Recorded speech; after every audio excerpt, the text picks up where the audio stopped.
그날은 며느리의 생일이었습니다. 평소 같으면 전화 한 통으로 축하 인사를 전하고 말았겠지요. 하지만 이번에는 달랐습니다. 아들이 직접 집으로 와 달라고 초대했기 때문이에요.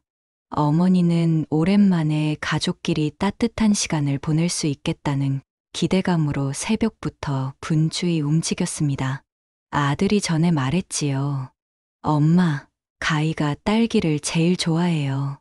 그 말이 떠올라 일부러 시장에 들러 딸기를 사고 직접 케이크를 굽기 시작했습니다.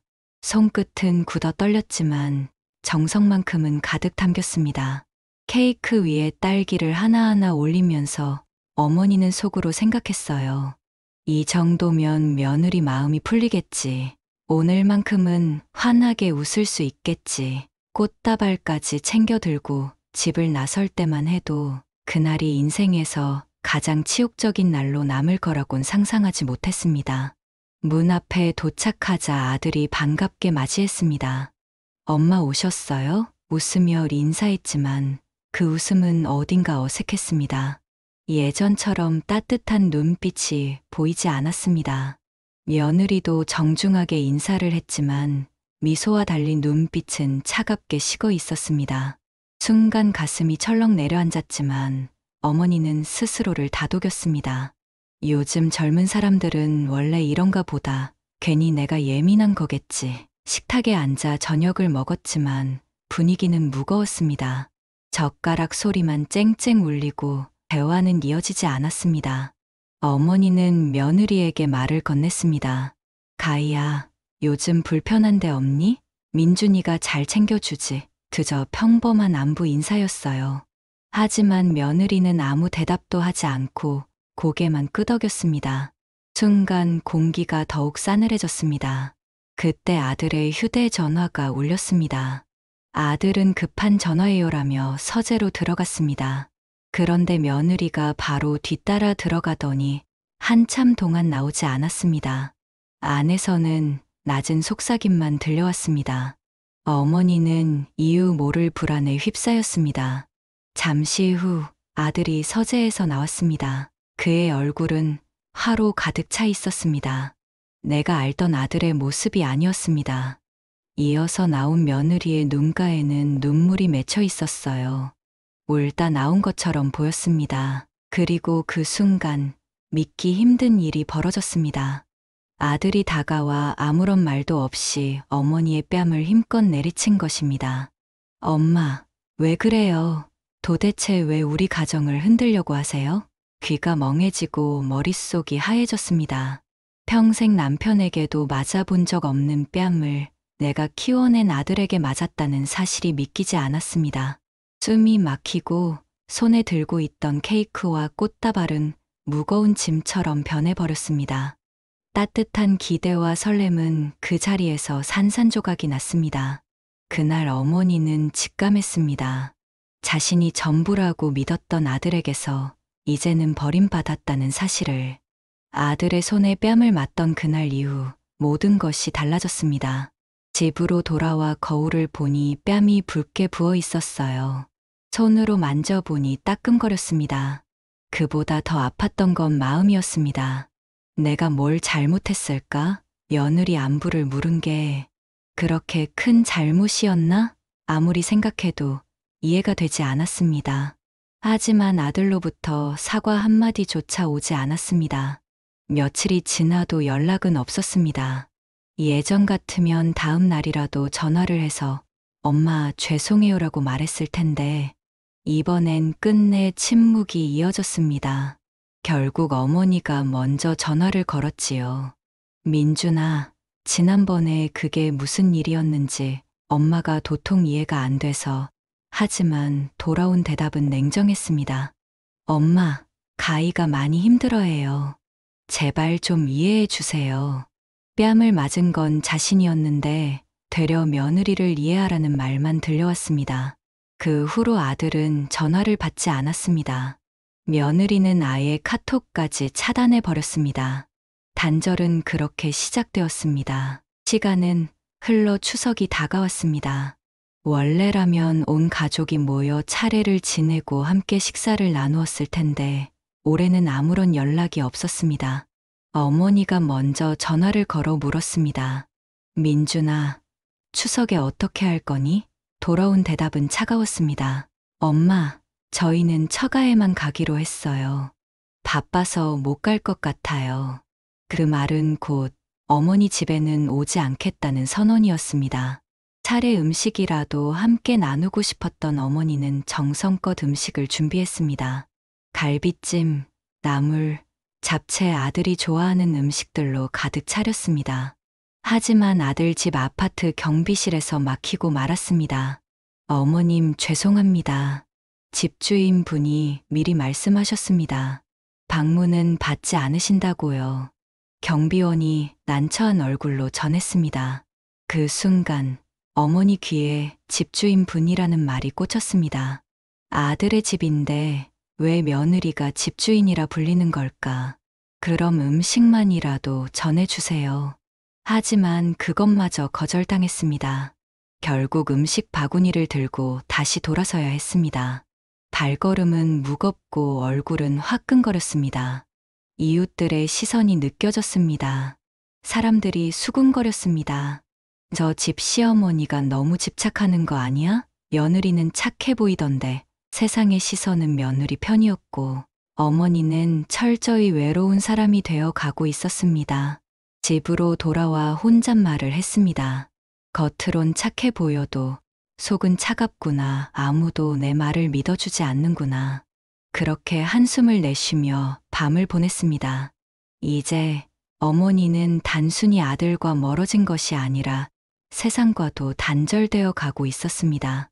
그렇게 단절된 시간이 한 달쯤 흘렀습니다. 하루하루가 지옥 같았어요. 그런데 뜻밖의 순간 모든 걸 뒤집는 사건이 찾아왔습니다. 어느 날 어머니는 지하철에 앉아 있었습니다.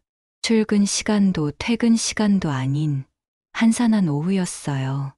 옆자리에서 들려오는 익숙한 목소리에 고개를 돌렸습니다. 놀랍게도 며느리였습니다. 며느리는 전화통화를 하고 있었는데 목소리가 크게 울려 퍼졌습니다. 야, 우리 오빠 이제 완전 넘어왔어. 내가 눈물 좀 보이니까 바로 내 편 들더라니까. 시어머니 뺨까지 때리던데 대박이지? 순간 심장이 철렁 내려앉았습니다. 몸이 덜덜 떨렸습니다. 숨을 참고 귀를 기울이는데 이어지는 말은 더 충격적이었습니다. 그 늙은 년, 매일 와서 간섭하는 거 진짜 짜증났는데 이제 꼼짝 못해. 곧 끝이야. 재산 정리도 거의 다 됐거든. 아파트랑 예금까지 다 내 이름으로 넘어왔어. 정신병원에 처박아 놓으니까 조용하더라. 정신병원. 그 단어가 귀를 때렸습니다. 손끝이 차갑게 식어갔습니다. 믿을 수 없는 이야기였어요. 어머니는 급히 휴대전화를 꺼내 녹음을 시작했습니다. 떨리는 손을 감추며 최대한 자연스럽게 행동하려 했습니다. 며느리의 입에서는 끔찍한 말들이 쏟아졌습니다. 처음부터 다 계획했어. 돈 되는 남자만 고르고 재산 정리 싹 해놓고 나면 바로 떠나는 거지. 다음 타깃도 정해놨어. 강남에 사는 40대 의사 이혼남. 이번에도 쉽지 뭐. 그 순간 어머니는 모든 퍼즐이 맞춰지는 걸 느꼈습니다. 결혼 준비할 때 며느리가 유독 재산 이야기를 집요하게 물어봤던 기억, 결혼 후부터 아들과 자신을 갈라놓으려 했던 수많은 순간들, 전부 계산된 행동이었음을 알게 되었습니다. 집으로 돌아와 녹음을 다시 들었습니다. 며느리의 목소리는 분명했고 내용은 명확했습니다. 이제 확실해졌습니다. 자신이 느꼈던 불안과 의심은 모두 사실이었습니다. 며느리는 단순히 까다로운 성격의 여자가 아니라 처음부터 철저히 계산된 계획을 가진 사람이었습니다. 어머니는 곧바로 친구 영자에게 전화를 걸었습니다. 영자야, 내가 바보였어. 그 애가 다 계획한 거였어. 녹음 파일을 들려주자 영자도 충격을 감추지 못했습니다. 세상에, 말순아, 이거 증거잖아. 근데 누가 믿어줄까? 그래도 당하고만 있으면 안 되지. 이제 증거를 모아야 돼. 영자의 말대로였습니다. 단순히 억울하다고 말해서는 아무도 믿어주지 않을 것입니다. 하지만 증거가 있다면 상황은 달라집니다. 어머니는 다짐했습니다. 그래, 이제부터는 그냥 참지 않을 거야. 내 아들, 내가 지켜낼 거야. 그날 이후 어머니의 눈빛은 달라졌습니다. 평생 순응하며 살아왔던 여인이었지만 이제는 싸워야 했습니다. 그리고 그 싸움은 며느리와의 전쟁이자 아들을 되찾기 위한 전쟁이었습니다. 지하철에서 며느리의 속내를 직접 듣고 난 후 어머니는 밤새 뒤척였습니다. 재산을 다 내 이름으로 넘겼다는 그 말이 귀에서 떠나질 않았습니다. 설마 그럴 리가 있나? 그래도 확인해 봐야지. 결국 영자의 아들에게 도움을 청했습니다. 그는 법무사 사무실에서 일하고 있었지요. 며칠 후 결과가 나왔습니다. 충격적이었습니다. 아들 명의였던 아파트가 어느새 며느리 이름으로 바뀌어 있었던 겁니다. 자동차와 예금 계좌도 전부 마찬가지였습니다. 서류를 받아든 손이 덜덜 떨렸습니다. 이게 다 사실이구나. 믿고 싶지 않았지만 부정할 수 없었습니다. 며느리는 아들 몰래 재산을 하나하나 빼돌리고 있었습니다. 하지만 더 큰 문제는 따로 기다리고 있었습니다. 며칠 뒤 아들과의 연락이 완전히 끊어졌습니다. 전화를 해도 받지 않았고 문자도 답이 없었어요. 처음엔 일이 바빠서 그러겠지 싶었습니다. 하지만 일주일이 지나도록 소식이 없자 불안이 밀려왔습니다.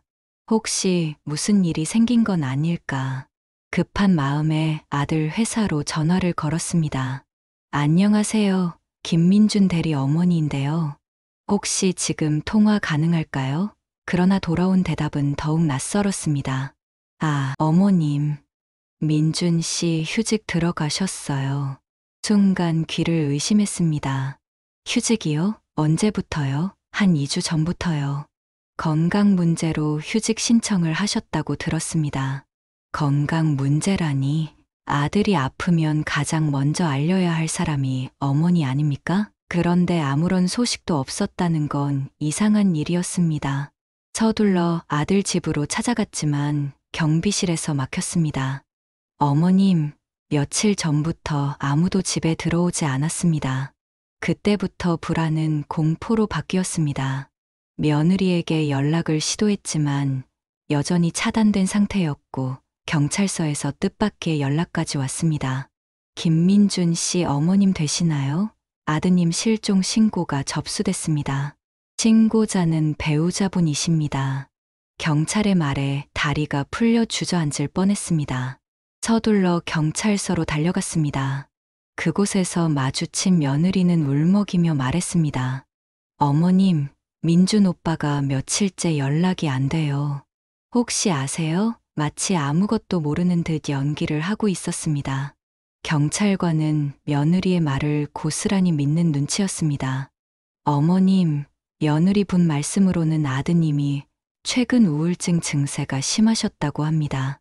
가족 문제로 힘들어했다는 진술도 있었습니다. 경찰의 말은 믿을 수 없었습니다. 가족 문제라니요? 무슨 말씀입니까? 그러나 며느리는 눈물을 글썽이며 거짓을 이어갔습니다.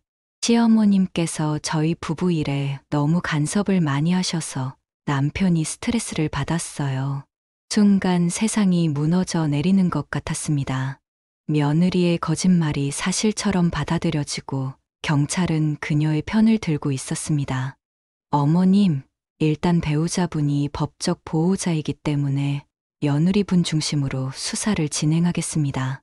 경찰관의 말은 단호했습니다. 집으로 돌아오는 길, 온몸이 떨렸습니다. 그리고 그때 문득 떠올랐습니다. 지하철에서 며느리가 했던 말, 정신병원에 처박아 놓으니까 조용하더라. 혹시 아들이 지금 정신병원에 갇혀 있는 건 아닐까? 불길한 예감은 점점 확신으로 변해갔습니다. 이제는 분명히 알 수 있었습니다. 아들이 단순히 사라진 게 아니었습니다. 며느리가 철저하게 꾸민 계획 속에 갇혀 있는 것이었습니다. 아들이 정신병원에 있다는 사실을 확인한 뒤 어머니는 더 이상 망설일 수 없었습니다. 지하철에서 녹음한 며느리의 대화, 재산이 며느리 이름으로 넘어간 서류들, 그리고 아들이 직접 털어놓은 세뇌의 흔적, 모든 것이 명백한 증거처럼 보였지만 법적으로는 아직 부족했습니다. 결국 변호사를 찾았습니다. 어머님, 이건 단순한 가정사 문제가 아닙니다. 명백한 사기이자 불법 강제 입원 사건이에요. 하지만 쉽진 않을 겁니다. 상대방이 치밀하게 준비했거든요. 변호사의 말은 차갑지만 현실적이었습니다. 우선 가장 시급한 것은 아들을 병원에서 빼내는 것이었습니다. 변호사는 곧바로 가처분 신청을 준비했습니다. 며칠 후 첫 재판이 열렸습니다. 법정 안에 들어선 순간 어머니의 가슴은 쿵쾅거렸습니다. 평생 살면서 법정을 발 디딘 적이 없었기에 긴장감이 몰려왔습니다. 그런데 그곳에는 이미 며느리가 앉아 있었습니다. 검은 정장을 입고 단정한 모습으로 마치 진짜 피해자인 듯한 표정이었습니다. 재판은 며느리 측 변호사의 발언으로 시작되었습니다. 존경하는 재판장님, 원고는 시어머니입니다. 피고 부부는 원고의 지속적인 괴롭힘과 간섭으로 극심한 정신적 피해를 입었습니다. 남편은 결국 우울증과 불안장애로 치료를 받게 되었고 지금도 입원 중입니다. 어머니는 벌떡 일어나 소리쳤습니다. 그게 무슨 말입니까? 제가 언제 그랬습니까? 그러나 판사는 단호하게 말했습니다. 원고, 정숙하십시오. 이어서 며느리가 증인석에 섰습니다. 눈물을 글썽이며 말했습니다. 시어머님이 매일 찾아오셨어요. 제가 하는 모든 일에 간섭하시고 저를 괴롭히셨습니다. 남편도 그것 때문에 많이 힘들어했어요. 한마디 한마디가 모두 거짓이었지만 그녀의 연기는 완벽했습니다. 잠시 후 며느리 측 변호사는 서류를 제출했습니다. 정신과 진단서였습니다. 남편은 심각한 우울증과 불안장애를 겪고 있습니다. 시어머니의 지나친 간섭과 괴롭힘이 원인이라는 것이 의료진의 소견입니다. 판사는 고개를 끄덕이며 서류를 살폈습니다. 우리 측 변호사가 즉시 반박했습니다. 재판장님, 이 진단서는 조작됐을 가능성이 높습니다. 우리는 그 근거를 확보 중입니다. 하지만 판사는 냉정하게 말했습니다. 추정만으로는 곤란합니다. 명확한 증거를 제시해 주시기 바랍니다. 마지막으로 어머니 측에서 준비한 녹음 파일을 제출했습니다. 지하철에서 며느리가 친구와 통화하며 재산을 빼돌렸다고 말한 녹음이었습니다. 법정에 그녀의 목소리가 울려 퍼지자 방청석이 술렁거렸습니다. 그러나 며느리 측은 즉시 반격했습니다. 재판장님, 이는 불법적으로 채취된 녹음입니다. 또한 맥락이 불분명하며 일시적인 감정 표출에 불과합니다. 어머니는 속으로 울부짖었습니다. 일시적인 감정 표출이라고? 모든 게 계획이었는데. 하지만 며느리는 눈물까지 흘리며 말했습니다. 저러도 사람이에요. 너무 힘들어서 친구에게 하소연한 겁니다. 그런데 시어머니께서 이렇게 몰래 녹음까지 하시다니. 마치 피해자인 듯 완벽하게 연기를 이어갔습니다. 판사의 목소리가 울려 퍼졌습니다. 원고 측이 제시한 증거는 불충분합니다. 재산 이전 역시 정상적인 부부간의 재산 정리로 볼 수 있습니다.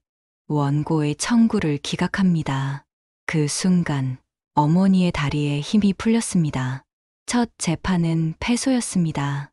법정을 나서는 길, 며느리가 스쳐 지나가며 작게 속삭였습니다. 다 늙은 것들이 젊은 사람 괴롭히지 말고 가만히 좀 있어요. 분노가 치밀었지만 어머니는 이를 악물었습니다. 그래, 아직 끝난 게 아니야. 증거가 더 필요해. 절대로 포기하지 않을 거야. 첫 재판은 패배로 끝났지만 그날 어머니는 다짐했습니다. 이 싸움은 이제부터라는 것을. 첫 재판에서 패소한 뒤 어머니는 며칠 동안 밥도 제대로 못 먹고 잠도 설쳤습니다. 이대로 끝나는 걸까? 내 아들은 영영 정신병원에 갇혀 있어야 하나 절망이 목을 조여왔습니다. 하지만 포기할 수는 없었습니다. 그 순간에도 아들은 약물에 취한 채 병원 침대에 누워 있었으니까요. 그런데 뜻밖의 희망이 찾아왔습니다. 며느리의 전 남편에게서 연락이 온 것입니다. 어머님, 제가 예전에 겪었던 일을 말씀드리고 싶습니다. 직접 만나 확인해 보니 충격적이었습니다. 그는 아들과 똑같은 일을 당했더군요. 결혼 1년 만에 재산을 모두 빼앗기고 정신병원에 강제로 입원당했다고 했습니다.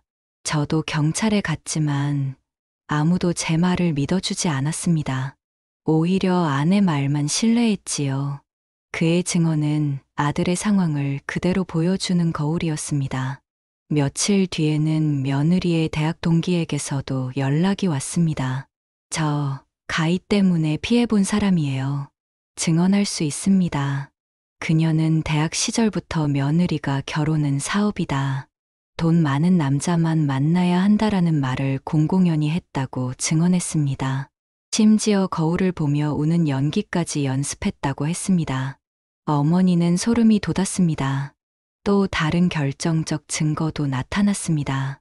아들이 입원한 병원에서 근무하는 간호사와 간병인이 진실을 털어놓은 것입니다. 사실 환자분, 멀쩡하세요. 약만 안 드시면 정상입니다. 그런데 아내분이 자꾸 위험한 환자라고 강조하고 심지어 진단서를 더 심각하게 써달라고 부탁하면서 돈까지 제안했어요. 이 녹음 파일까지 확보되자 변호사도 확신을 가졌습니다. 어머님, 이 정도 증거면 충분합니다.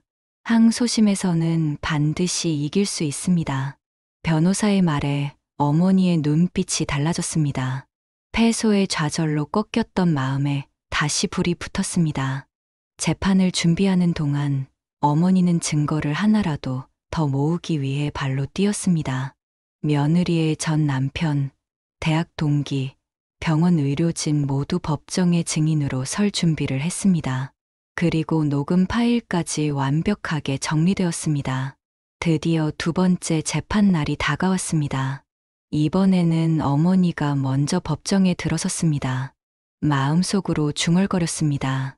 민준아, 이번에는 꼭 너를 구해낼게. 잠시 뒤 법정에 들어선 며느리는 이전과 달리 얼굴이 굳어 있었습니다.